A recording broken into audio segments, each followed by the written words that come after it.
The parable of the Good Samaritan, Luke 10 verses 25 to 37. Once, an expert in the law stood up to test Jesus. "Teacher," he asked, "what must I do to inherit eternal life?" Jesus replied, "What is written in the law? How do you read it?" The expert answered, "Love the Lord your God with all your heart and with all your soul and with all your strength and with all your mind, and love your neighbor as yourself." "You have answered correctly," Jesus replied. "Do this and you will live." But the expert wanted to justify himself, so he asked Jesus, "And who is my neighbor?" In response, Jesus told a parable.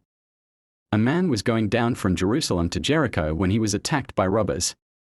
They stripped him of his clothes, beat him, and went away, leaving him half dead.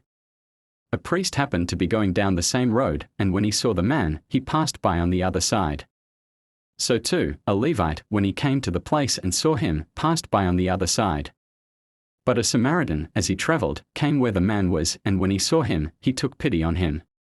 He went to him and bandaged his wounds, pouring on oil and wine. Then he put the man on his own donkey, brought him to an inn, and took care of him. The next day he took out 2 denarii and gave them to the innkeeper. "Look after him," he said, "and when I return, I will reimburse you for any extra expense you may have." Which of these 3 do you think was a neighbor to the man who fell into the hands of robbers? Jesus asked. The expert in the law replied, "The one who had mercy on him." Jesus told him, "Go and do likewise."